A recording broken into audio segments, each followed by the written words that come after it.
Olá e bem-vindos. Já alguma vez repararam como, de repente, perante uma grande crise, o mundo parece encontrar uma forma de se unir? Seja na saúde ou na economia, uma ameaça comum parece ter este poder incrível de alinhar nações inteiras. E é precisamente essa força unificadora que vamos explorar. Pois é uma pergunta e tanto, não é?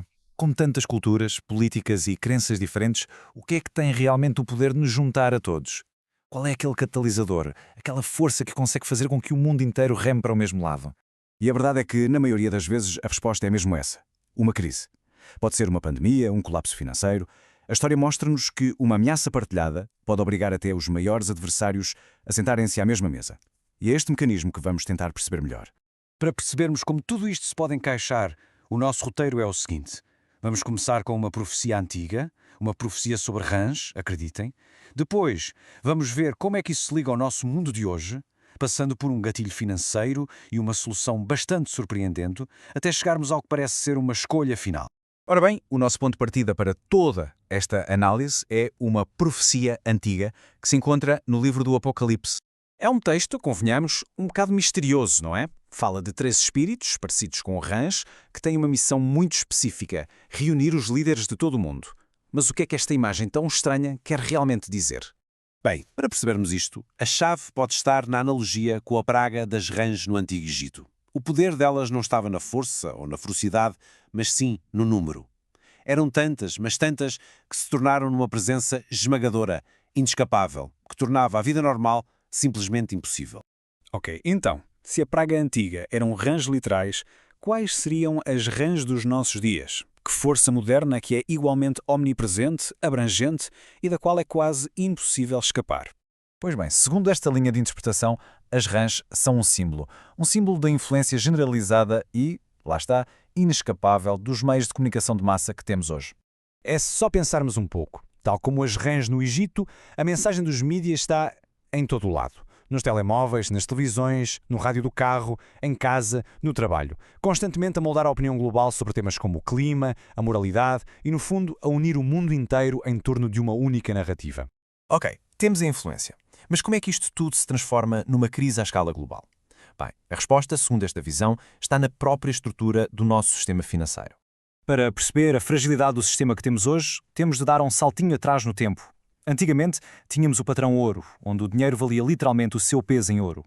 Depois, em 1944, o dólar americano, ainda ligado ao ouro, tornou-se a moeda de referência mundial. Mas o momento que mudou tudo foi em 1971, quando essa ligação ao ouro foi cortada de vez. E é aqui que entra um conceito-chave: a moeda fiduciária. De forma muito simples, é dinheiro cujo valor não está ligado a nada físico como o ouro. O seu valor baseia-se unicamente na confiança que as pessoas e os mercados têm no governo que o emite. O problema é que isto também permite que os governos criem dinheiro e dívida em quantidades astronómicas. E para que se tenha uma ideia da escala desta dívida, estamos a falar de um número com 12 zeros. Cerca de 36 bilhões de dólares só nos Estados Unidos. E o mais assustador é o ritmo. Desde aquele momento-chave em 1971, esta dívida, que no fundo sustenta a economia global, tem crescido de forma exponencial. E a coisa chega a um ponto tão crítico que, se olharmos para as contas, para o balanço da nação, a dívida total já ultrapassa o valor de todos os ativos juntos. Em termos muito simples, isto é uma situação de falência técnica.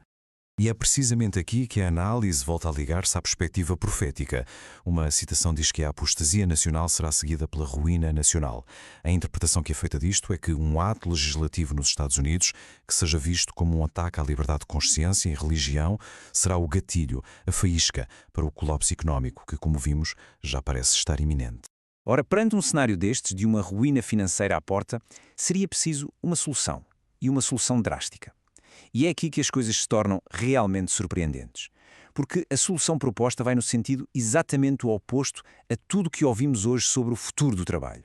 E aqui encontramos um paradoxo, uma contradição gritante.